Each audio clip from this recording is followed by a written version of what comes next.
Can hear you. Can hear you. Okay, good. Okay, in terms of digital safety, we should use a secure internet connection, and if it's possible, avoid the public Wi-Fi. And also beware of phishing. Do not click on known links and suspicious emails. And it's also essential to use a strong password and enable multi-factor authentication. For electrical safety, do not overload sockets and devices, and unplug devices that are not in use, and also keep liquids away from electronics. This is to avoid to prevent electric shock or equipment damage to our laptops and other devices, electronic devices. For ergonomics and well-being, it is advised to sit on a supportive chair with good posture. Keep your screen at eye level to avoid neck strain, and also to take short breaks like every 50 to 60 minutes to stretch and to rest the eye. And lastly, it is important to remind us that teamwork saves life, and a safe move from one person can save us all. Thank you very much, and have an enriching experience. Thank you so much. Thank you.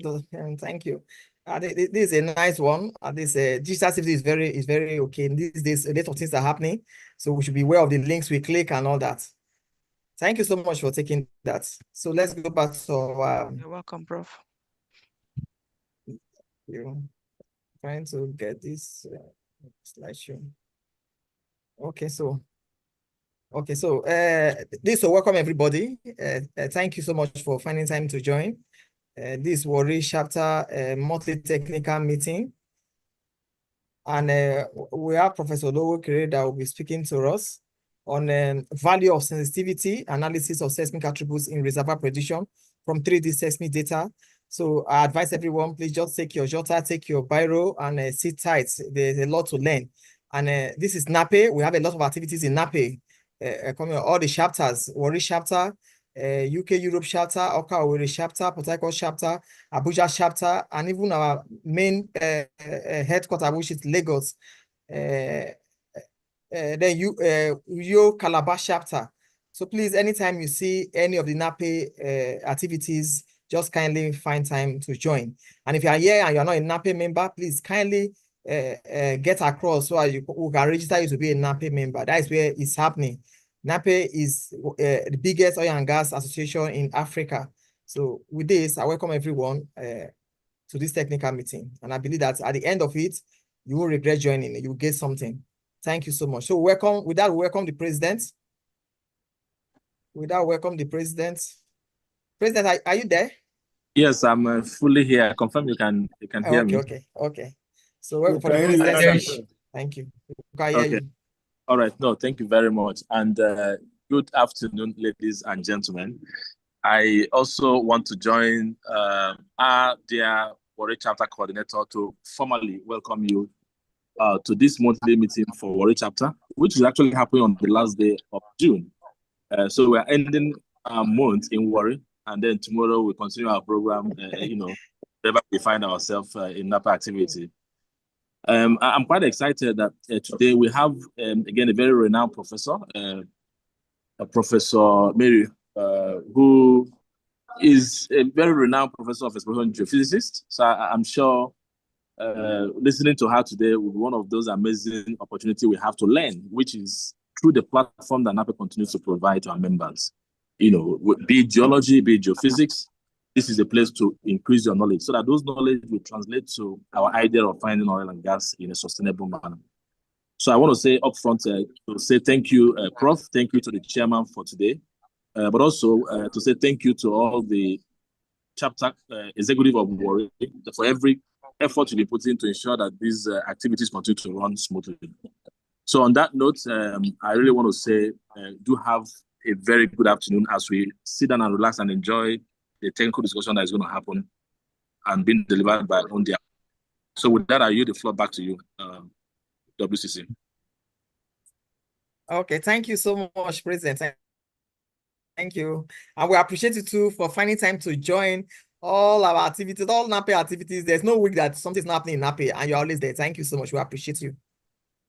So having said that, our chairman, I have to introduce our chairman for the day, Dr. Durobito Abimbola, FNAPE, FNMGS. Is the GM Geosciences Amni International Petroleum Development Company Limited. So Dr. Durobito is the General Manager of Geosciences at Amni International Petroleum Development Company Limited, where he champions integrated subsurface assessments, including asset evaluation, exploration, well drilling, development, and production activities across the company. He's a high energy and very passionate professional with over 25 years of global oil and gas industry experience, working in senior technical and management positions with integrated independent and oil service companies, a certified project management professional with the Project Management Institute, a fellow of the African Scientific Institute. Abimbola is an alumnus of the University of Ilori with an MSc in Petroleum Geology and Sedimentology, University of Ibadan, and a PhD in Petroleum Geosciences, University of Manchester. He won the Best Poster Award twice at the NAPE International Conference and Exhibition. Before joining AMNI, he spent 6 years with Petrofac Integrated Services, with Petrofac Energy Services, where he held different senior technical roles and interfaced with several E&P, especially and production companies, including oil majors and independents. Due to his outstanding contribution to the organization, he was awarded the Petrofac Group Eve Award, which is Petrofac's highest award that celebrates the best of Petrofac employees as individuals in their area of work. Before Petrofac IS, Abimbola was a Petrovision Energy UK for 2 years as an associate senior geoscientist. Dr. Durobito is one of the pioneer founders of the chapter and the first NAPE UK Europe chapter coordinator and the founding chapter coordinator. He has facilitated strategic partnerships for the NAPE Association with different UK and European companies, associations, and institutions. He is also a visiting part-time lecturer at Pan-African University, University of Ibadan campus, an associate senior lecturer at First Technical University Ibadan. Dr. Durobito has presented in many technical fora workshops and is a member of many international geoscience organizations such as AAPG, EAG, SEG, NAPE, NMGS, etc. He's a COMEG registered fellow of NMGS and NAPE. Dr. Durobito, you are welcome. Okay, yes. Are you there? Okay, so over to you. Yeah, thank you very much. So your remark then. Our Prof, Professor Juliet, thank you for the opportunity given to me. And also I want to thank the entire ESCO Warri chapter under your leadership for giving me the opportunity to share this session. And also, like what our president just said, Prof is very known in the industry and also in the academia. Thank you very much. And the topic of today is very apt: the value of sensitivity analysis of seismic attribute in reservoir prediction from 3D seismic data. As some of us know, sensitivity analysis of seismic attribute is valuable because it's able to understand which attributes are most informative for specific interpretation, and also to reduce our uncertainty in the subsurface characterization. And I'm very sure that our Prof will do justice to this presentation, like what our chapter colleague just said. Everybody should bring out his pen and jotter, because his teacher wanted to teach us. This is not a lecture, it's a teaching aspect. And I've read through the abstract, and I can see that there's a lot of things to learn today. And before I yield the floor to our presenter today, Professor Mrs. Taiwo Olowokere, I want to read an abridged version of our bow. Professor Taiwo Olowokere is a distinguished Nigerian academic and geophysicist.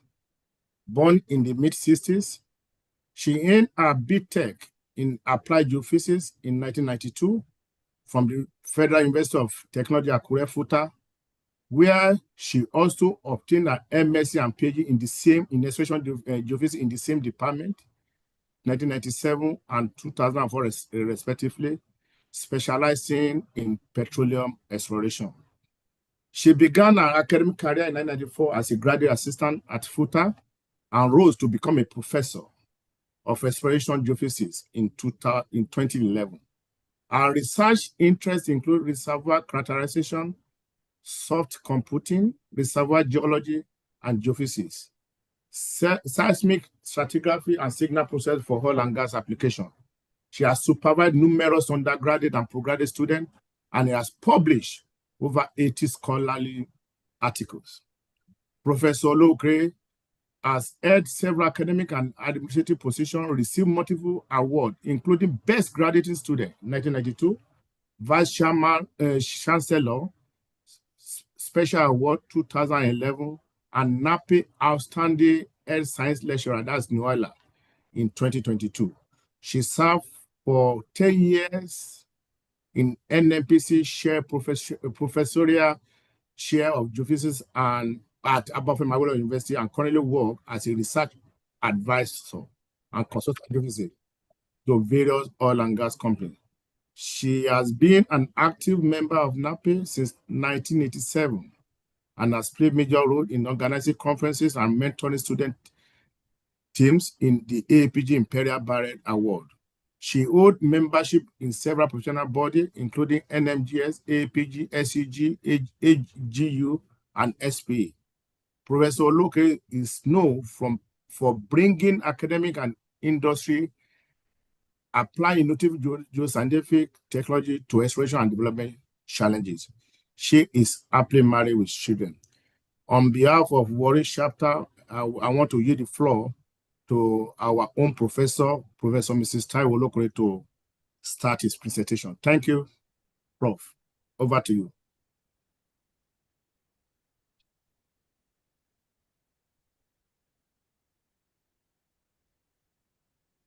We can't hear you. Can you check your distance? You are muted. Please. Hello, sir. Yeah, can you hear me now? You can hear me now. Go ahead, ma'am. You can hear me. Okay. Yes. Let me share my.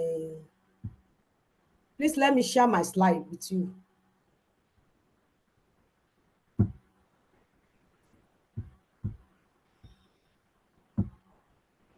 You want to share from your end, so you can go ahead. You can share. Okay, you can share from your end.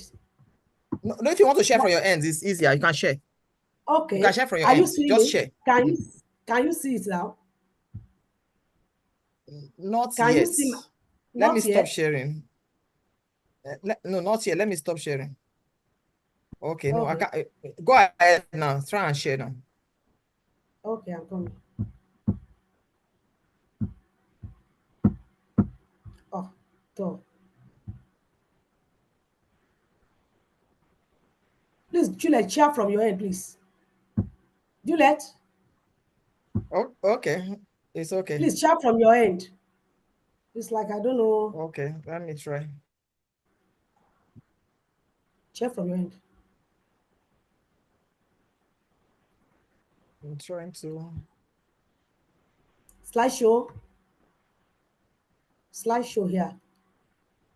I'm trying to do that. Okay. No, I'm not there yet. Yes. Okay, you've passed the play. Okay, from the beginning. Yeah. You can see it now. Yes, this is slide number 1. So good afternoon, member of the technical section of this month's technical business presentation. The chairman of the day, Dr. Abimbola Dropiton, Professor Juliet Emudianugbe, the chairman, Warri chapter, our NAPE president-elect, my own sister, Mrs. Olajumoke Ajayi, and the president himself. I welcome everybody. Good afternoon. The topic of today is value of sensitivity analysis of seismic attributes in reservoir prediction from 3D seismic data. Next slide, Juliet. Next slide. Slide 2. Slide 2, okay. And my presentation outline is going to run through introduction to the methodology, extraction of appropriate seismic attributes optimization, cross-plot analysis, the case study that we are going to be looking using to explain what we mean by all of the extraction, the optimization, the cross-plot analysis, and then we go to the conclusion. Next slide. Next slide. Next slide. Okay. When it comes to reservoir characterization, as professionals, we know that we use seismic data, most especially 3D seismic. We employ it as a tool to interpret, locate, and measure the reservoir that will contain oil or gas or water. And we use it to know the uncertainty that prevails within any field. And the ambiguities in the interpretation occurs due to many physical parameters, the response to many physical parameters in the media, and the seismic record, inherent acquisition and processing characteristics. So imaging and interpretation of different sites of stratigraphic architecture.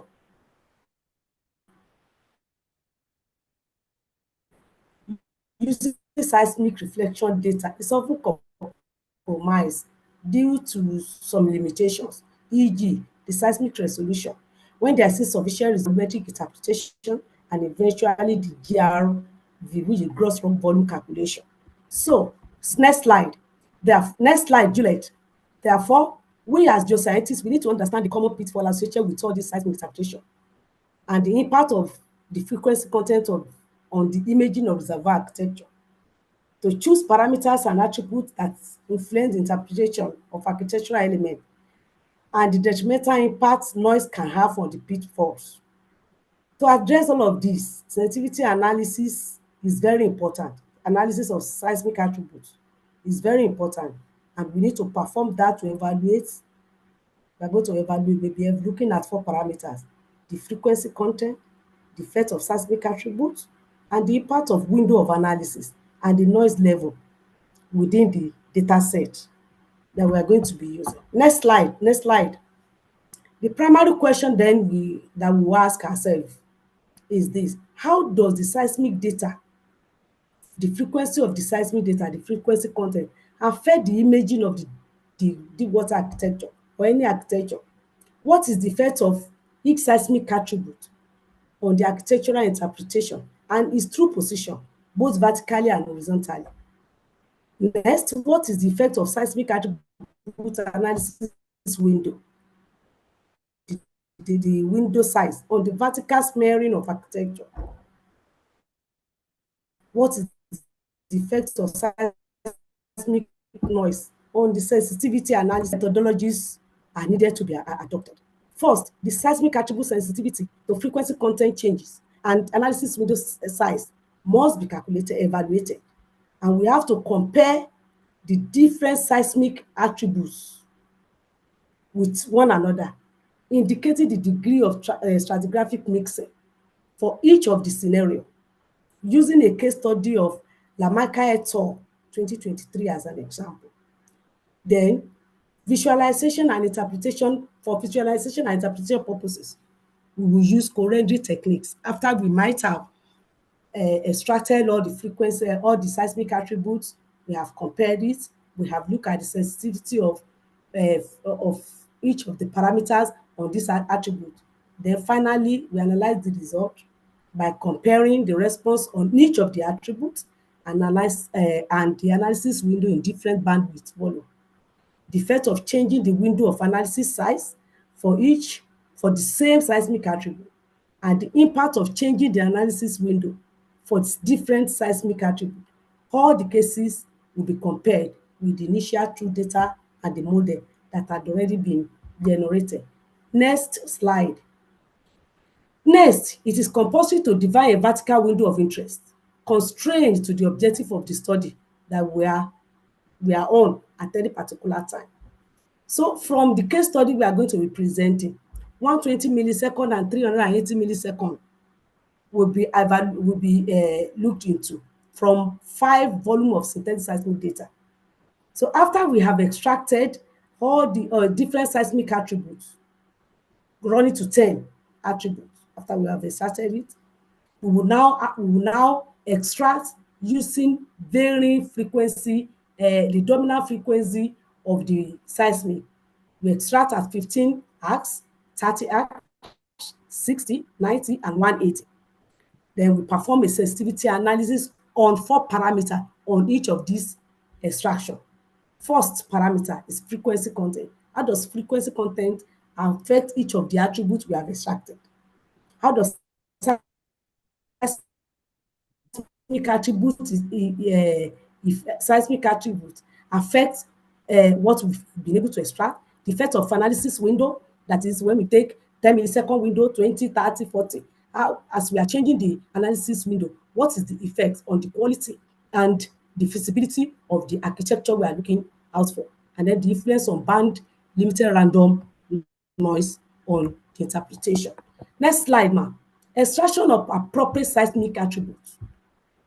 Extraction of, we calculate a series of seismic attributes from amplitude. From our amplitude data, we extract 10 seismic attributes running from the RMS amplitude to variance, semblance, to curvature attributes, to energy attributes, envelope, all of this, we extract it. But each attribute responds to different parameters, to different critical parameters of the rock. And so the need for us to compare the different attributes and then carry out sensitivity analysis on each of it, looking at the 4 parameters I have earlier mentioned. So due to the number of cases to evaluate, we decide to employ and present the most representative seismic attribute for each case. Are they the most commonly used and that provide better results? How do we know that a particular seismic attribute provide better results? It is only when we extract it and we change the different parameters and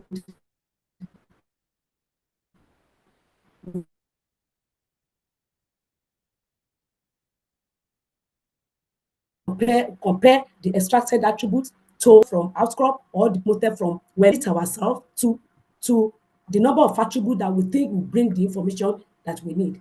The seismic attribute optimization. What do we mean by optimization? In the optimization of seismic attribute, the greater the absolute value of correlation.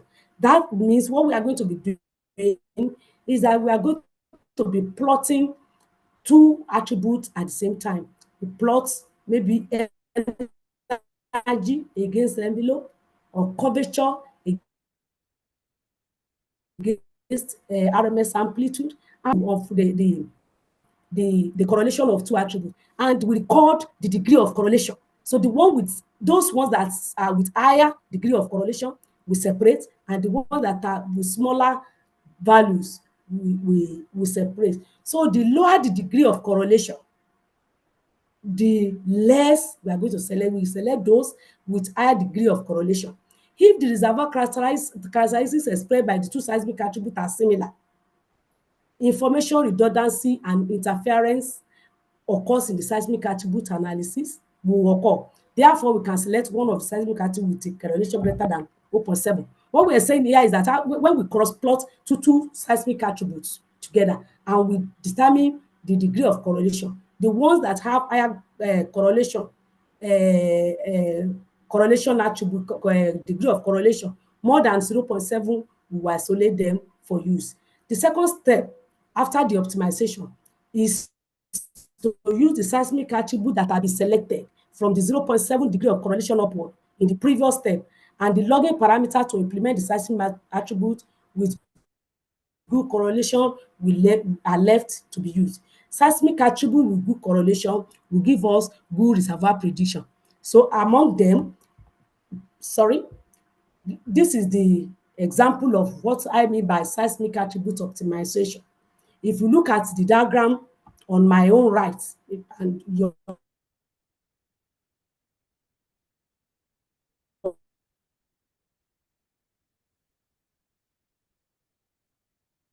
amplitude with RMS amplitude itself, that is correlation RMS and RMS, it gives us the correlation of 1. When we correlate RMS amplitude with sweetness, with sweet amplitude, it gives us a high correlation of 4.7. And when we correlate it with curvature, it goes down like that. We correlate with envelope, with phase, then with frequency. So as we correlate, we correlate the sweetness, the sweetness attribute, we correlate with envelope, we correlate with curvature, we correlate with envelope and all of the 10 attributes. You can see from that diagram that the degree of correlation tends towards blue. The higher the degree of correlation, the more the blue you have. Looking at the scale bar. And so it guides us to now select which of the attributes we are going to be using to isolate our architecture. So the correlation coefficient is the digital expression of the degree of correlation between variables, and it's an index used to express the strength of the correlation relationship. So, having done that, next step, ma. Next step, next slide. Next slide. Next slide. Madam Juliet. So, sensitivity analysis. Hello, Madam Juliet. Are you able to slide forward now? Yeah, it's there now. Okay, fine, thanks. So the degree of correlation varies. Yeah, the degree of correlation varies between -1 and 1. So the one with highest positive correlation are the ones we are going to be selecting from 0.7 to 1.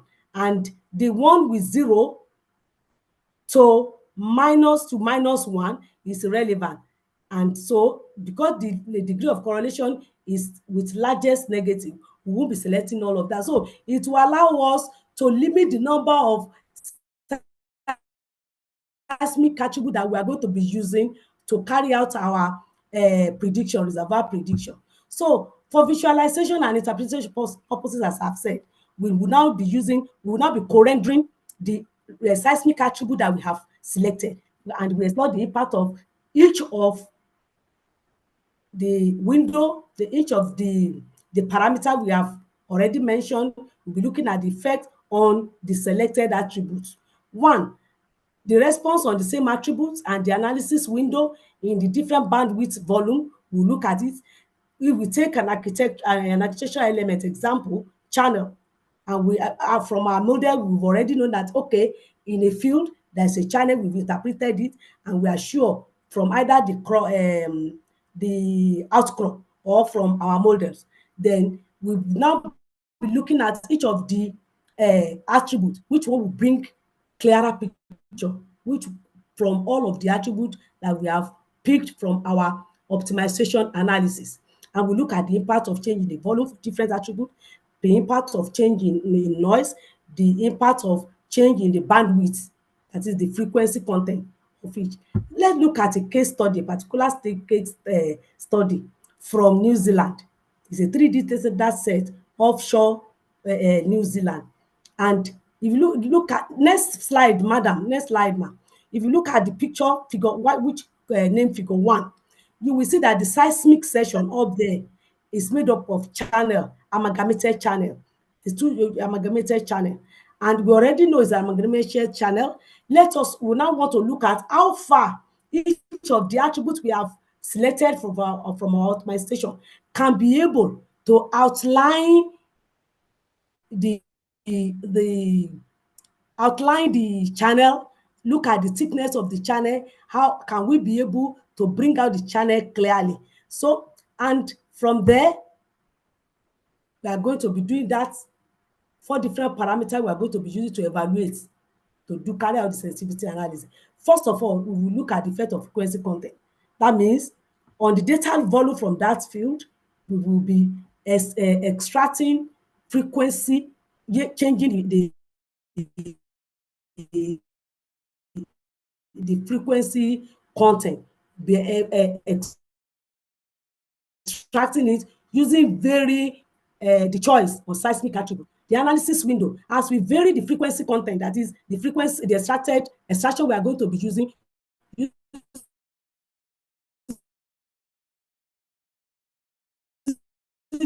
We can't hear you again.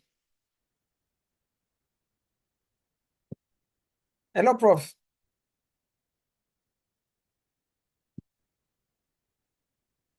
Can anyone hear Prof? Or is it only me? Oh, we can't hear. Yeah. We'll be looking at the impact on each, that it will be varying the Prof, window we size. lost you.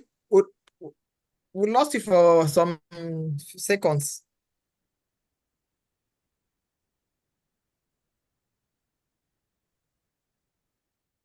She's off again. The network is totally off. Okay.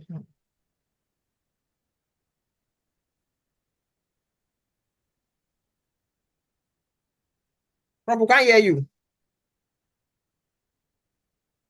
We cannot hear you.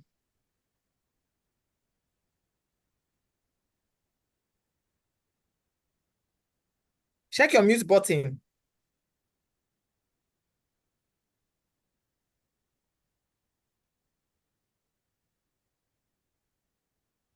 We are not muted. We can't hear you.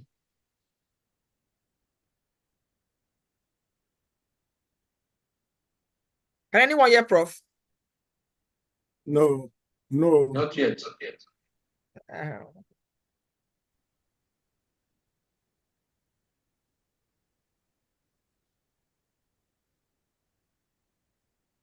Apologize. Let's just hold on so I should resolve it. I'm sure it's we are not muted. Might be the connection. Okay. Or does she need to log on and log in back? Because she's not muted.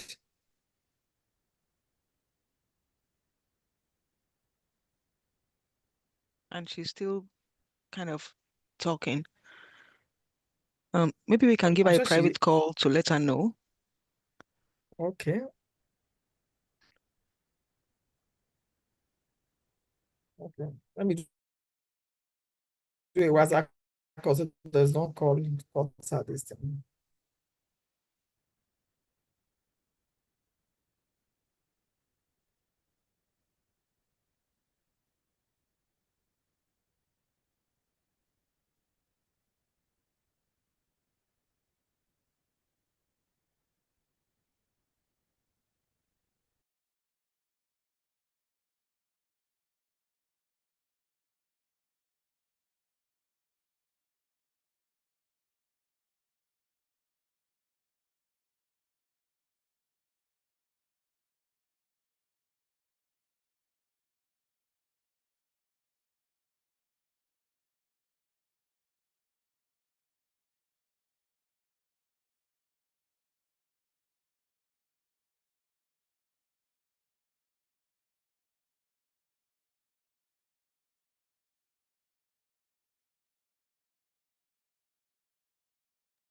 So let's hold on a minute. She's trying to log out and log in back.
Hello, Prof.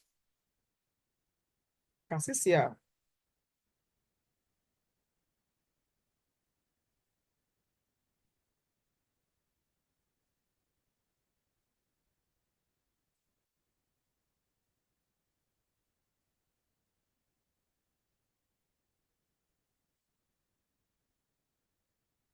Hello, Prof.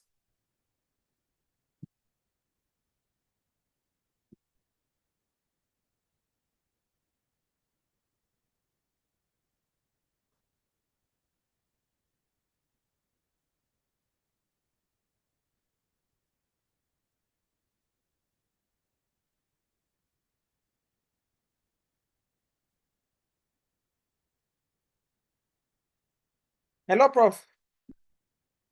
Are you there now?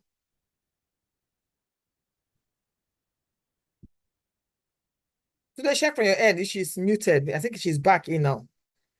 Or she didn't log. Yes, she's unmuted. She Okay. said she's trying to reconnect. She's trying to reconnect, and it's not just going through. Go out again and come back, ma. Just go off because we are still okay, and come back again.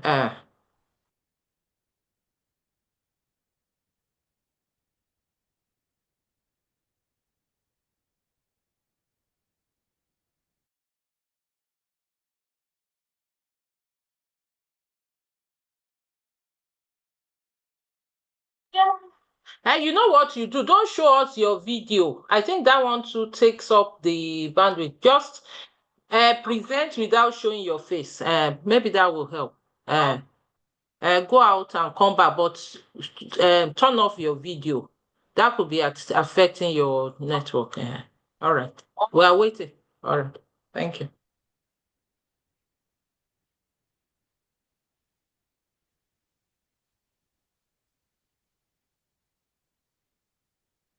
I think he's trying to join again. Prof. I think she's trying to join, but I've not seen. She said so. I just spoke with her. Okay. Maybe if she switches off her video, it will help to retain her Exactly. bandwidth. Good evening, P. Well done, my WCC. Prof, you are doing well. Well done. Thank you. And thank you too for finding time to join. I know you said you are busy this week. Thank you for Yes, I finding time to just join. finished. I was on a panel. I just finished and rushed down Okay, to. okay.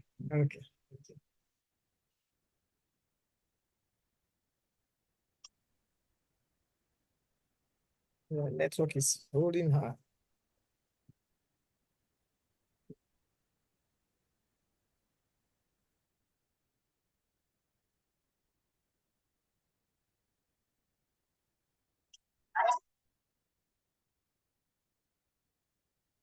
We are waiting for her. Let me share the announcement. Let me run through the announcement. Is that possible?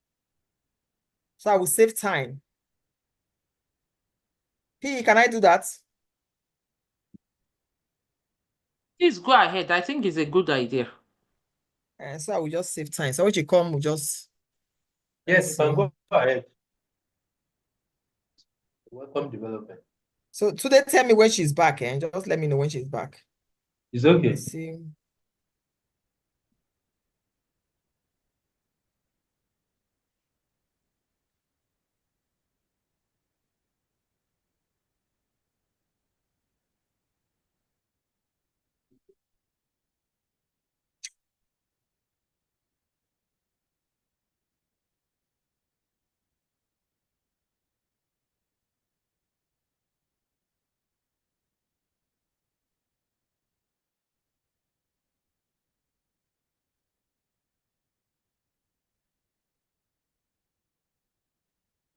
Okay, so can you hear me?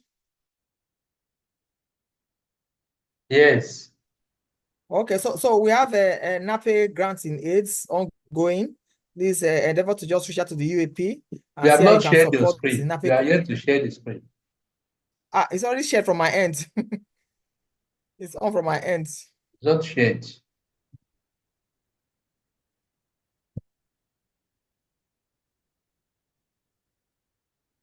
Okay, let me try.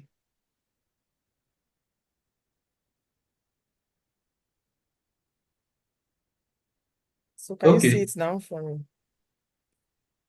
Can you see it now? Yes.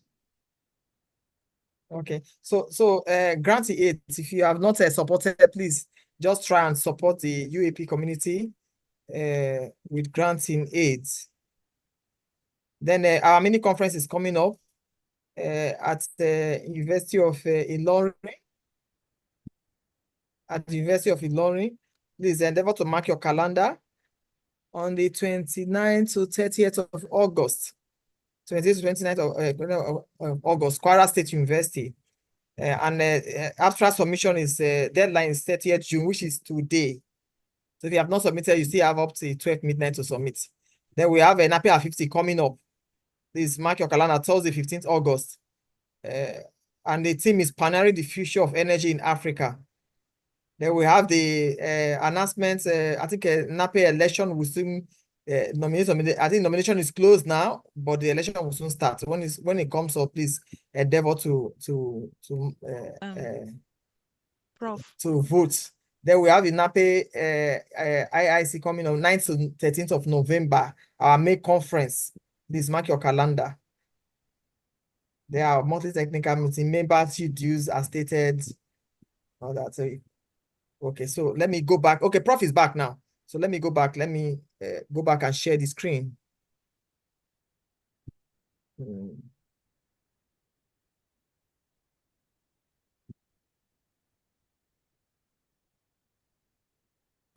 Okay, so can you see my screen now? Prof, you are welcome back. Yes, I can see it. Sorry, my people, my president. So just off your video. Prof, off your video so that your network will not go off again. This one. Just off your video. Okay, thank you. Okay, yes. So you can go on. So as we were saying, I said the case history that we are going to be using is actually from a 3D data set from offshore New Zealand. And it's a 3D data set that has a channel. And then we are going to be discussing another one which are faults. We want to look at how, which of the attributes can best outline the channel and bring it clearly, bring the object clearly and be able to define it well. So, and the 10 seismic attribute that we've been able to extract, we want to carry out sensitivity analysis on the 10 attributes, looking at the 4 parameters that we have mentioned: the frequency content, the window, the analysis window, the level of the noise, and the bandwidth. So next slide. Next slide, Juliet. Juliet, can you hear me? Okay, thank you. So there's a lag time between the change. That is why you are not seeing it on time. Okay. I can see. So when you, the 4 parameters that are of interest that we'll be mentioning, the 4 parameters are the effect of frequency content, the choice of the seismic attribute itself, and the analysis window together with the random noise addition. And so for us to be able to do this the parameter assessment, the 3D seismic data will extract seismic attributes looking at the frequency content. We'll be changing the frequency from 15 to 60 to 180 to 30 to 90. That is the frequency. The bandwidth will be seen, and we'll be looking at the effect of the spectral bandwidth on the imaging of the architectural element. The one that we have chosen for this case, number 1, is the channel. So when we extract using the bandwidth of 15 arcs, we look at how clear can we be able to see the channel. We move to 30, we move to 60, 90, and 180. Then we move to the next parameter, which is the seismic attribute choice itself. That is, we begin to start from amplitude to go to geometric attribute, go to instantaneous frequency, instantaneous phase, envelope, curvature. All other attributes will begin to pick them one after the other and be extracting it and be looking at how sensitive the attributes will be to the thickness and the extent of the stratigraphic element itself. Then we will now go to parameter number 3, which is the analysis window. We will begin to change the analysis window from small to large window. We do the extraction of those attributes, the 10 attributes, when the window is small, from 2 milliseconds to when the window is 4 milliseconds, 10 milliseconds, 12, 15, until we get to 50 milliseconds. And as we look at this, we look at the effect of this window size on the vertical smearing of the architectural, stratigraphic architectures. Then we move to addition of noise. When the noise level is about 5%, how does it affect the smearing of the architecture? When the noise level increases to 20, to 10, to 15, to 20, to 30, how does the noise level affect the sensitivity analysis? So we look at all the 4 parameters, and the best case we'll select the best case, that we will select the best case and show it. And the analysis that were performed will compare them with the original 3D geological model that had already been built. This will guide us to be able to look at it, okay, out of all of these parameters and the different parameters we've used, which one best bring out the architectural features that we are interested in. So this resulted in 4 cases for analysis, ultimately leading to a workflow and documentation of best practice in channel architectural interpretation. Now, we are going to skip slide 15 and move to slide 16, please. So I move to slide 16, skip 15 and move to 16. That is extraction of appropriate seismic attribute. This table summarizes the most representative seismic attributes selected for each class: root mean square amplitude, sober filter coherency, and instantaneous frequency. These 3 attributes, this is the appearance. The coherency is the geometric attribute, and the direct measurement of waveform, similarity or how similar the waveform or trace are to the volume. This one will delineate the edges of the channels, while the RMS amplitude, which is amplitude stroke energy category, is going to measure the square root of the average energy within the vertical window, and it will provide us the measure of the channel element versus the inner levy, and it provide us the measure of channel element field, that is what is the channel field width between one horizon and the other. Then instantaneous frequency, this is a spectral attribute, and it gives us channel element thickness, give us the thickness of the channel itself. So these are the three category of seismic attributes that we have been able to as representation of our seismic attribute selection. Move to slide 17. So let's look at case study number 1. The case study number 1 is looking at the spectral bandwidth, the effects on imaging of architectural element. And we have said it will vary the synthetic model will generate 5 type of synthetic models, that is extracting the frequency content, the amplitude based on variation of the frequencies, that is the dominant frequencies of the data. And we observe that the level of detail of the different size architectural element increases as with frequency. So as with the frequencies increases, the level with which we can differentiate one architectural element from the other increases. Therefore, broadband, higher frequency provide better resolution. Let's look at this from our figure 6, which is shown in slide number 18. This is a typical data, as I've said, showing a channel complex, amalgamated channel complex. The A, B, and C are when we extract based on different frequency content. The A is when we use 15 arcs data.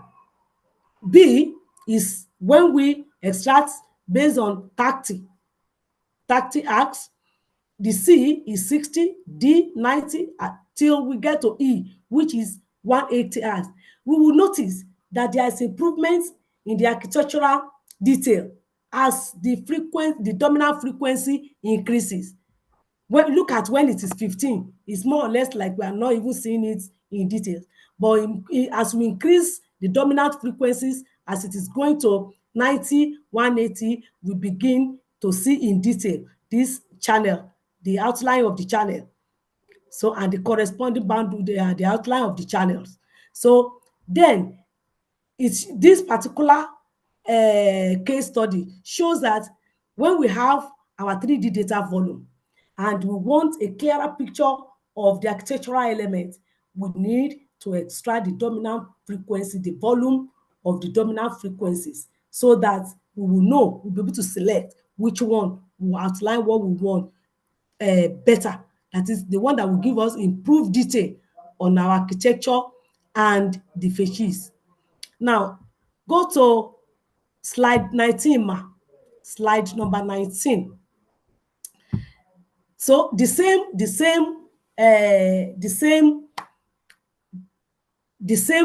parameter, but on different data set. Here we have two channels that have been identified in the study area. This one is from Nova Scotia, USA, this data. And there you can see we have two channels, one at the upper level and the other one at the shallow level. And the two channels display a consolidated stratigraphic structural trapping style and were deposited in the restricted deep marine turbidity condition. So when you look at this channel, let's look at it. How can we use seismic attribute to effectively outline this channel and interpret it? Let's go to the next slide, which is slide 20. When amplitude were being extracted using varying frequency content, first the first slice on the left is 5 when we have extracted amplitude using the frequency component of 5 arcs. The next one to it is 25, and the next one to it is 65. That is the amplitude variation on upper channel. And you can see how the picture, the dark blue is outlining the channel. When it is on low frequency content, low frequency, extraction using low frequency, you can see the channel is not well pronounced, it's not well outlined. When we increase the frequency, to 25, we can see the channel better. Then when we increase it to 65, the channel came out even more better. That is, with the high frequency came out, and we can define the boundary of the channel better than when the frequencies were low. The same thing with the lower channel. The same thing, as we increase the frequency, the channel becomes pronounced, and we can see it better, the thickness and the outline. So that the same case, the effect of spectral bandwidth or imaging of the architectural element. This is another data set pointing to the same fact. This is the figure up is the deep similarity attribute map at t equals minus 1000 millisecond horizon on that study area. You can see from the similarity attribute, you can see all this the structures. You can see the structure, the faults, major fault number 1, major fault number 2, and the minor fault, very clear. Let's now see if this architecture, we can see it clearly when we extract amplitude attribute. The 3 slices below at the same time, at the same t equals 1000 millisecond. We begin to extract at 12 arcs, 23, 32. As you move forward from 14 to 32 arcs, you can observe that the fault begin to come out clearly. There is increased visibility of the architecture. That is, there is improvement in the architecture detail with increase in the dominant frequency and the corresponding spectral bandwidth. Now the same thing. It's still the same thing. As the frequency increases, the amplitude are getting brighter, suggesting optimistic sign for hydrocarbon present. From that, let's go to slide 23, which is case number 2, where we are looking at another parameter. Which parameter? Effect of thickness and extent of stratigraphic element on what we even want to extract. We present the result of 30 arcs data set, which is analog to vintage seismic data. To the left, when we get there, this one, slide number 24. So this represents modern seismic data. Each attribute for both frequencies. Let's go to slide 24 so that I can explain it. So that we get slide 24. Slide 24. If we look at the 30 arcs, which is representing vintage seismic data, extracted using 30 arcs on the left, And the one on the right is representing the modern seismic data when we have used 60 arcs to extract the data volume.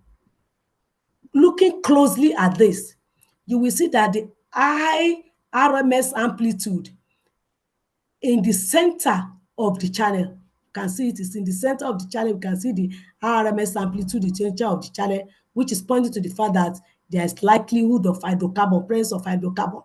Then the 30 arcs, as we Can I increase, go back? that's slide 24. Slide 24. I'm using, I don't want, I'm not talking to, I'm not reading the, I'm talking to that, I should go back to the image. I should go back to the image. figure 7. Yes, figure 7 on slide 24. Figure 7 on slide 24. This is where we are looking at results of the sensitivity analysis when we are analyzing thickness and extent of architectural element itself. That is the thickness of that architectural element itself and the extent. If the extent and the thickness of the element itself is appreciable and we still vary our frequency content, it becomes obvious and there is more detail when the frequency content, when the bandwidth, when the frequency increases. That is, high RMS amplitude provides us that 60 arcs better image the architecture than when we are using 30 arcs.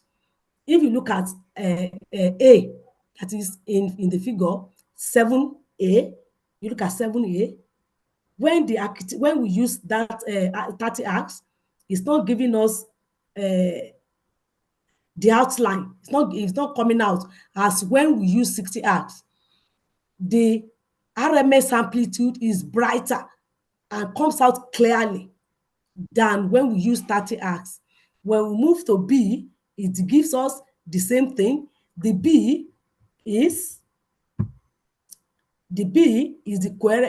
when we have used extracted instantaneous frequency for 30 arcs. The D is when we have extracted RMS amplitude for 60 arcs, and E is coherency for 60 arcs. Look, after performing all these seismic attribute sensitivity, it was noticed that the thickness and the extent of stratigraphic events imaging are inherently linked to the frequency content of the seismic. Then is inherently linked to the analysis window and to the seismic attributes used. Because at peak frequency, commonly encountered in the subsurface, which is around 30 to 60 hours, the number of complexes were underestimated, looking at figure 7, and the size, the shape, and the type of architectural body, which is the margin from that figure 7. So, slide 25. Here we want to look at the effect of analysis window. And what do we mean by analysis window? Within our seismic section, maybe we want to be from the top to the bottom. If we are picking from 1000 minus 1000 millisecond, then if the analysis window we want to use is 50, then we add 50 to it. Then we are going to be looking in between minus 1000 millisecond and minus 1050 millisecond. That is the analysis window. We will keep on increasing the analysis window from 10 to 50 and observe how clear or how feasible is the architectural element we are interpreting. And we perceive that RMS amplitude offer a detailed picture of the various fetches at higher frequency volume. That what we mean is RMS amplitude. When we now begin to vary the frequencies, at higher frequencies, we are able to see into the detail to a higher percentage when we use RMS amplitude. Then for larger analysis window and lower frequency volume, for example, 50 millisecond window, when we compare it with 50 arcs dominant frequency, such detail are lost. That is, when the window, the the window of analysis is very high and the dominant frequency is very low, some details are lost, resulting in accentuated vertical stratigraphic smearing effect, which is shown in figure A, 7A, in figure 7A. And as we move forward and increase the window, the thickness of the window and the frequency, the architectural element comes out clearer. So in essence, what we are now saying, therefore, the application of amplitude-derived seismic attributes, just like RMS amplitude or maximum amplitude, result more effective in high-frequency content dataset using a small analysis window than any other configuration. So we're able to determine that. So in essence, when you want to map your architectural element better and you are using amplitude-derived seismic attribute, it is better to use high-frequency content dataset with small analysis window. Same vertical and horizontal slices we are compared, and we still pointing to the fact that small analysis window provide the most suitable representation of true model. Let's go to slide 26. Slide 26 to look at case 3, which is the effect of analysis window size itself. Let's look at figure 8. Prof, are you there? Yes, I'm there now. Figure that's slide 26, figure 8A. The picture on our far left, we use 2 millisecond analysis window, and look at when we used 50 millisecond analysis window, and we begin to vary frequency, which varies the dominant frequency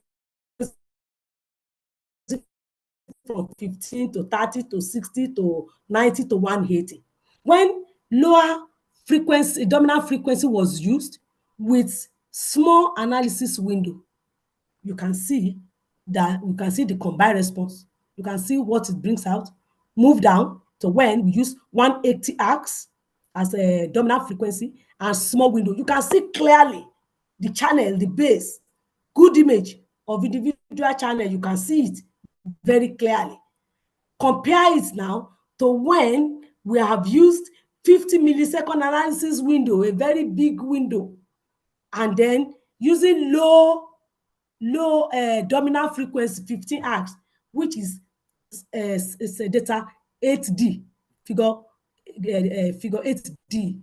We see that the channel has smeared away, smearing. You can see it, and as it shows that as we use high analysis window, it mal our data. We don't even, you cannot even see that, okay, this stratigraphic feature is channel. It's a channel. You cannot say that emphatically, because there's vertical stratigraphic mixing.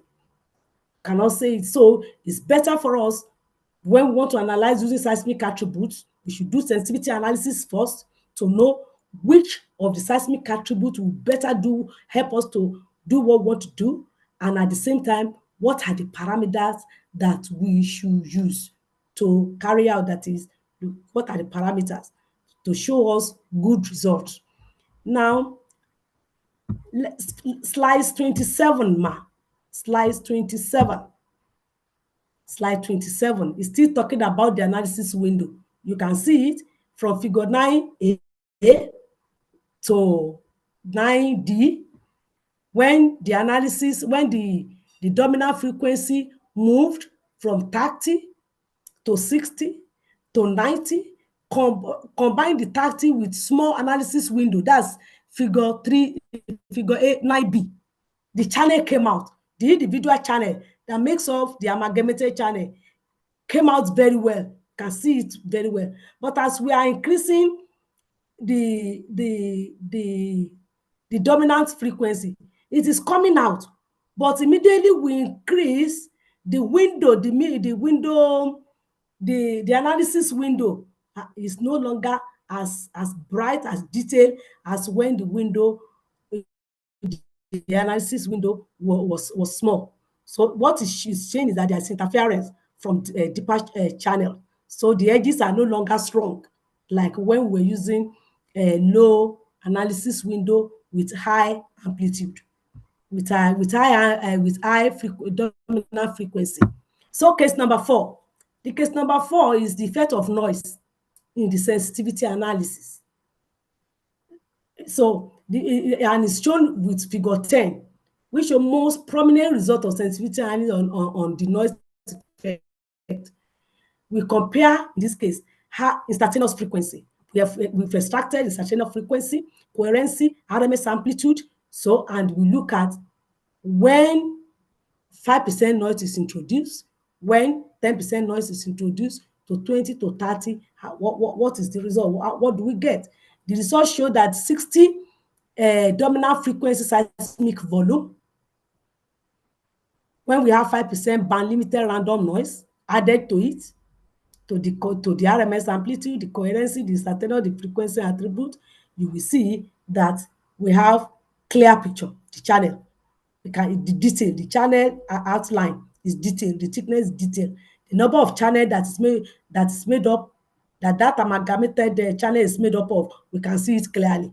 But immediately we increase the amount of noise introduced to the various attributes, RMS, coherency, instantaneous frequency, the low coherency predominate, and impede the interpretation.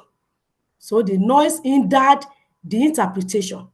We could no longer outline the boundary of the channel very well. So the channel architecture has been affected by the random noise. So looking at the 4 parameters we have analyzed, it shows that in order to determine sensitivity of different architectural elements to seismic attribute, we must explore 3 classes of algorithm: amplitude-based, geometrical, instantaneous, and show the result of most prominent attributes.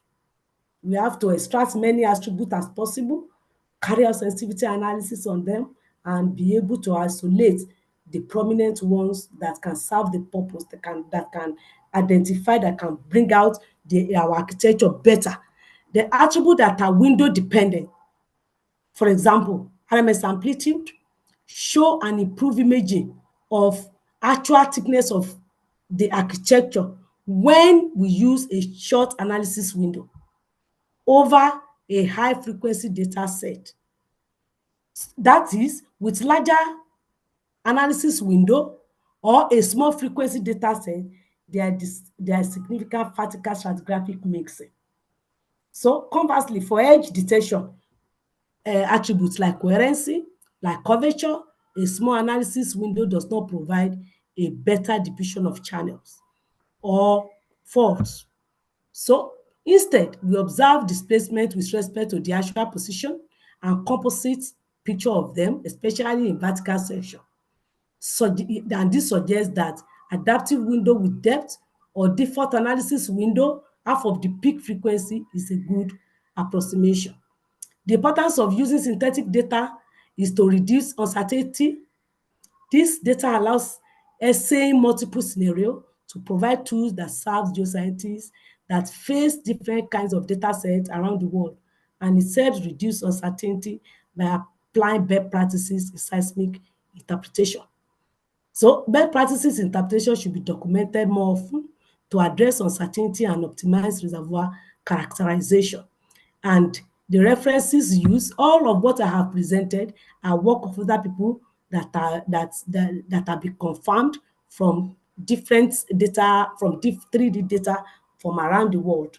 And I've done some of these attribute analysis for some other companies, which I won't mention, but the proprietary of the data set cannot allow me to, because the report are still pending. We've not submitted some of it, so we are not able to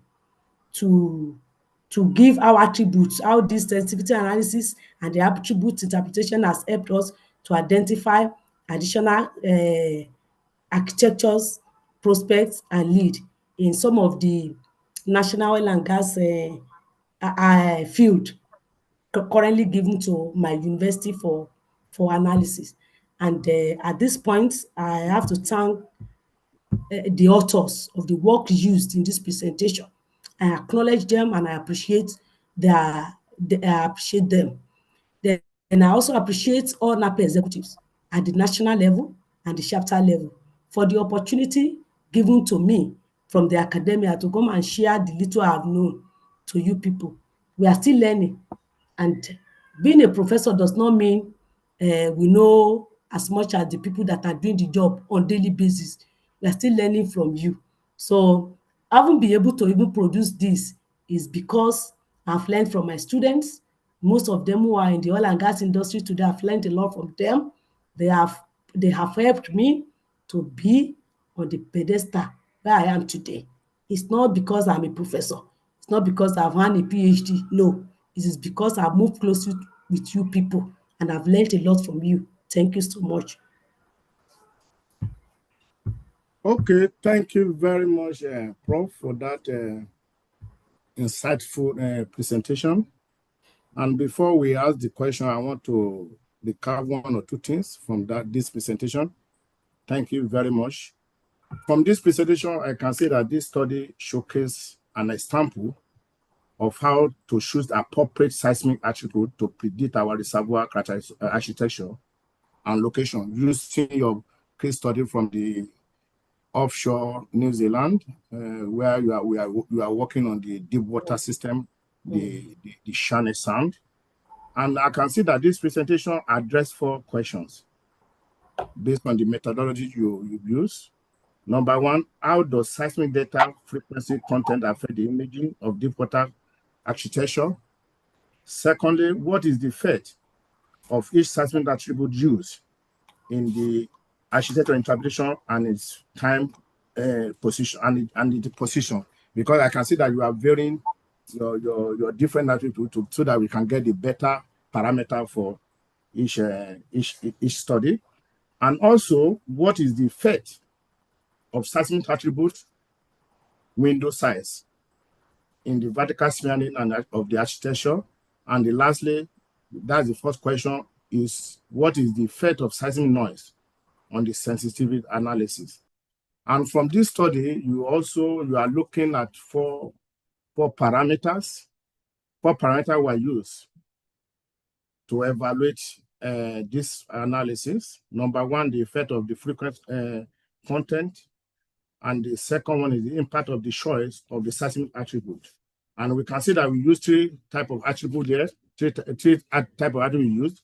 Number 1, you use the coherence, which help us to delineate the edges of the channel because you are working within the channel, deep water channel. And also, we also use the RMS amplitude, which provide the measure of the channel versus the inner lifts, and also the instantaneous frequency, which help us to delineate the channel thickness by varying all the attributes so that we can get the better architecture, the details.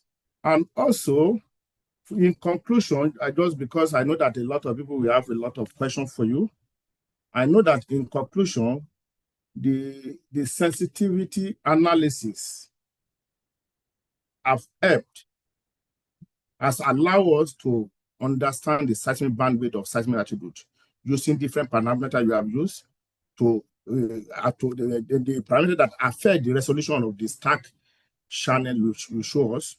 And this has helped us so that we can make an informed decision when we want to do our drilling, or maybe when we are doing our exploration, so that we can mature some of our leads to prospect.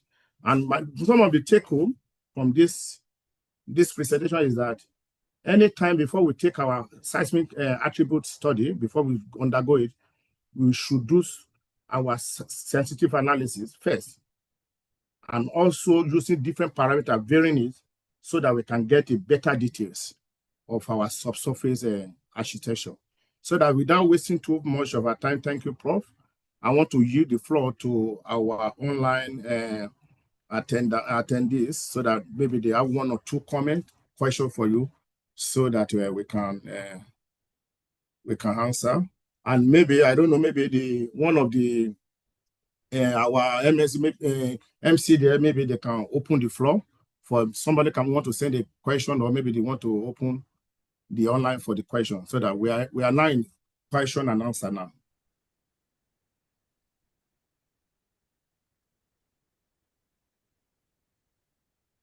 Over to you, Prof. Who is going to help us with the question and answer so that Prof can answer it? No questions yet. So maybe I'm trying to look whether only somebody. Okay. Okay. Mohammed said suggest the meeting should be. It's recorded already. It's already recorded. So the secretary will share the link of the recording at the end of the meeting. Yes, it's recorded. Nice. It's also on It's recorded. YouTube. So I'll send the link after. Okay, on YouTube too. Yes, exactly. So no Please, questions yet. You can raise up your hands. Okay, somebody raise up. One question so that we can. Let me check. Okay, Wisin. Dr. Wisin, you can go on.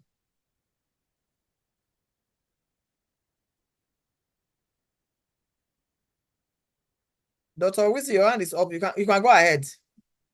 You can. Okay. Today checking. Yes. Today Dr. Wilson, you can unmute. And unmute and speak. Wilson, can you unmute and speak, please? My hand is not up. I'm trying to bring it down. I don't know how that thing came up. Okay.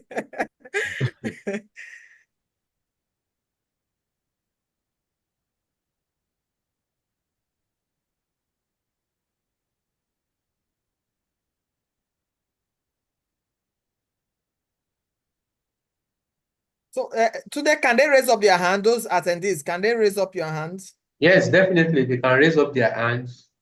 And now unmute them. Yeah. And also unmute and speak. Then the Q&A sections can also be used, and type in your questions there so that we can read it out. So that I can read it out here.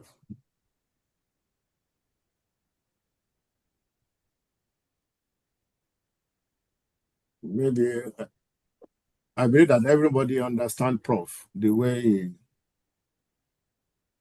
he walked through the presentation using the case study.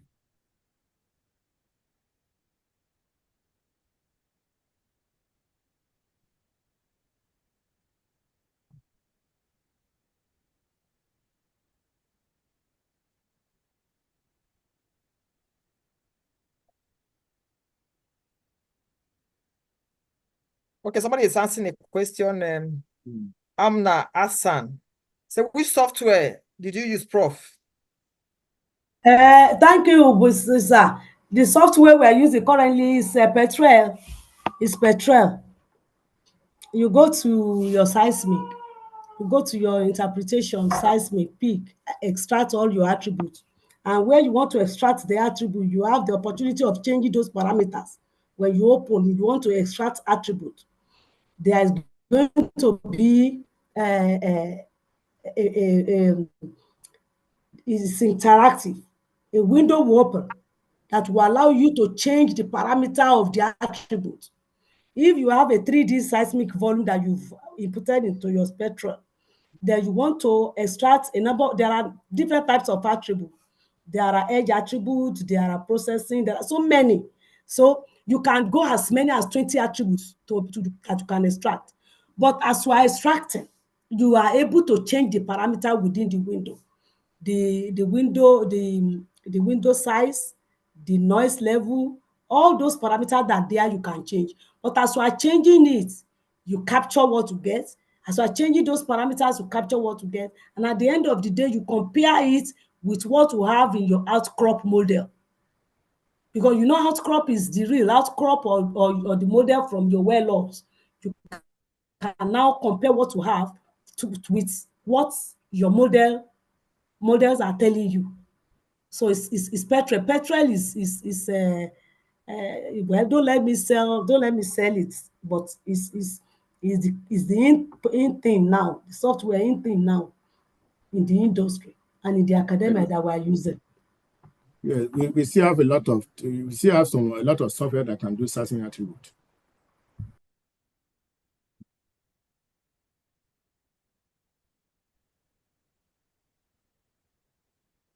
Okay, another question.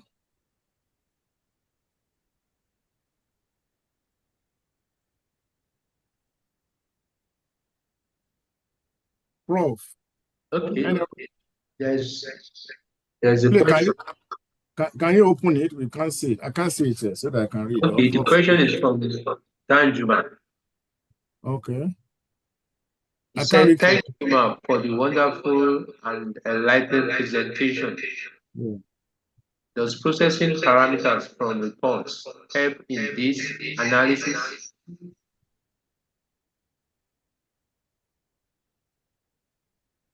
Professor Mary. No, sir. You said does what? Does processing parameters from reports help in this analysis? Does what, sir? Sir. Does this what you have done, does it help in your this thing, so that your findings is what does it does it help in this your report? Does it help in this analysis? Yes. The outcome of your result, what is it? Does it help to unravel this uncertainty? Yes, yes, sir. Because ordinarily, can you hear me, sir? Can you hear me, Prof? Yeah, we can hear you. Can you hear me? Yes. The outcome of, do you see, normally before you even go forward or lead evaluation, you must first of all identify the architectural elements within a study area. And to be able to define the architectural elements within the study area, it could be structural, it could be stratigraphic. Then seismic attribute helps these days. We use seismic attributes a lot to be able to define the different architectural elements within a particular field. When you know you have channel and you can be able to delimit the thickness of that channel, and you can be able to tell what is filling the channel, then you are closer to prospect prospect and lead identification. So it is number one. Even application of seismic attributes is very good. It reduces uncertainty. It reduces uncertainty. So going through sensitivity analysis using seismic attributes helps a lot. It reduces uncertainty, and it even makes you to focus on the architecture, the different architecture that are within the field of study that you are working on. Thank you. Thank you, Prof. And another question, Tunde, on the platform?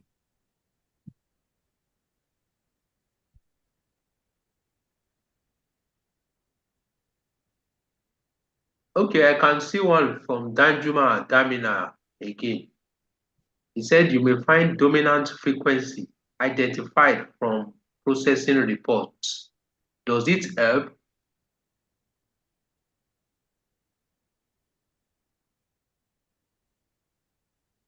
Dominant frequency identified during processing. Please, Yes. all these all the dominant frequencies that I have said, you know, you have to before you even go into this use of this dominant frequency, you must first of all do spectrum analysis of your data, because a data given to you from the deep offshore Niger Delta may not be the same with the one from the transition zone. It may not be the same from the onshore, even a field away. It may not be. So you have to determine the dominant frequency within your data using spectrum analysis. It is from there you will start to say, okay, these are the dominant frequencies that I am going to use. You don't just go and use the dominant frequencies from the processing. You do spectrum analysis and determine the dominant frequency of the data given before you move on to go and be using it to extract the synthetic data. Okay, thank you, ma'am. Any other question? I don't think there's any other one. We can proceed. Okay, yes. Thank you very much, Prof, for this insightful presentation. We appreciate that. Maybe if anybody has any other question to ask you, they can forward it to Professor Juliet so that they can we can answer the question. Once again, on behalf of the Warri chapter, I want to say thank you very much for this presentation. Over to you, Prof. Thank you. You're welcome, sir. Okay, thank you so much, Prof. Thank you so much. We appreciate you. You're welcome. Okay, so we call on President-elect. P, are you there? Yes, I'm here, Prof. P, are you there? I'm Okay, here. thank you. Okay, we call on you to. Can you hear me? I'm here. Okay. Yes, so I appreciate them and present the flag to them. Okay, so good evening, everyone. Thank you very much, Can you see my Prof, screen? for our. Can you see my screen? I can see your skin. Yes, I can see your Okay. skin. Thank you very much. And Prof, my lecturer, my supervisor, my egbon, everything. Thank you very much. God bless you. And one thing I want to say to everyone here is that Prof loves geophysics to the point that her daughter also studied geophysics, and as we speak today, she's a PhD holder. She's a lecturer in one of the universities lecturing geophysics. So you can see the love the whole family has for the profession called geophysics. Thank you very much, Prof, for the excellent presentation. Like the chairman said, he said you were not that he expected you to come to lecture us, teach us, and not just presentation. And that's exactly what we got here today. So on behalf of the Warri chapter and NAPI at large, we present this e-plaque to you. And I believe the physical, I don't know, maybe the physical one will go to her later, but we just give you this to appreciate you for your time and the excellent presentation. And we believe that anytime we call on you in future, you'll be readily available to honor our invitation. Thank you very much, ma'am. Thank you so much, my people. Thank you so much, my sister Jumoke. I'm always very proud of you. Very, very proud of you. Anywhere I go, I mention your name. You are my pride. You are my pride.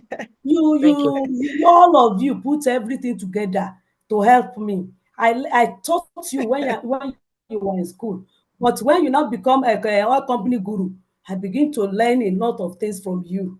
I learn from all my students. I'm what I am because my students were there for me. Thank you so much. I appreciate. Thank you very much. Yes, ma'am. Thank you. So our dear chairman, thank you very much for your time and for always being available for anything that has to do with NAPI. And I really appreciate the way you handled this session and the way you did your recap. We appreciate you, and we believe that we'll always have you anytime we need you to participate in things like this or any other one that has to do with the growth of our great association, NAPI. Thank you very much, Dr. Abimbola Duro-Peton, for your time. This is an e-plaque to appreciate all that you have done at this session today. God bless you.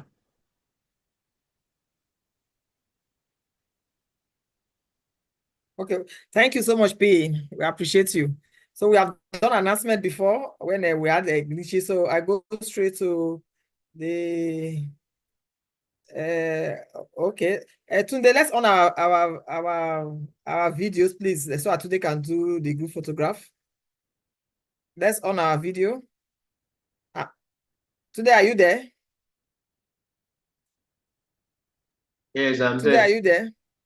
Okay, I am. okay, so let's do the group photograph. Everybody, let's put on our video. Today, when you are done, let us know. Just hold on.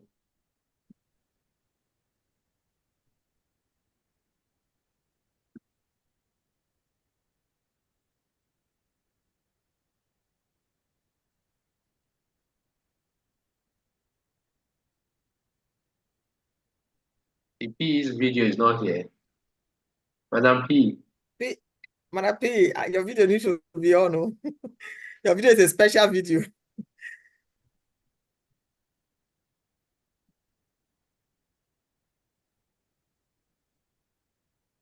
P, are you there? Maybe she steps out. Okay, hold on.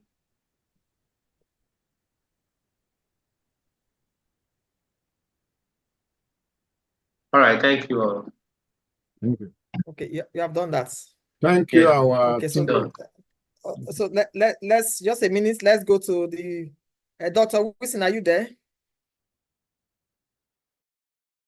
Yeah, I'm right here. So Dr. Wilson from Warri Chapter, I just say on behalf of Warri Chapter, just go ahead. Okay. Thank you very much. I think we've had a very swell time listening to Prof. Prof had done justice to the topic. Prof, we are very grateful for all your time and the way you took us through the entire process. We so much appreciate that. Thank you, my Madam President-elect, for making our time to be a part of this learning session. Thank you also the chairman of this session, my very good friend, multiple fellows, Dr. Abimbola Duro-Biton, the ESCO of the Warri chapter, ably led by our own Professor Juliet Emudianuge. You've been doing a swell job. You've been taking the Warri chapter to greater heights. We are proud of you, and we know that you have so much in stock to give to NAPI, not only in Warri, but also in the national. To our esteemed audience and participants, I think on the call at one time we were about almost 60 or thereabouts. We've actually been here patiently waiting. Thank you very much for all that you've done, for your patience. Thank you for some fellows that I saw on the call and past ESCO members on the call. I saw a couple of them. We are so grateful. This Warri chapter team is a very unique team. We've been working together and delivering on all fronts. And I know that in time to come, the PE will know what to do to truly appreciate this particular ESCO for a job well done. Why are you laughing at Prof? I look forward to seeing us all at the conference come November. But before then, I think NAPI at 50 is coming up in August. So we're going to whet our appetite with that and waiting for the conference that will come up in November. Thank you so very much for your time. Next month, we promise to actually do something unique and believing that we'll be able to also join and be a part of it. Thank you, and thank you, and thank you.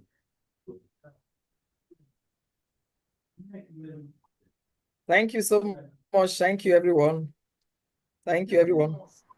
Thank you. Thank you so much. UK Europe Emeritus. Thank you very much. Thank you. UK Europe. Wilson, Thank you. how are you? My multiple fellow. I remain loyal. I remain loyal. Eh?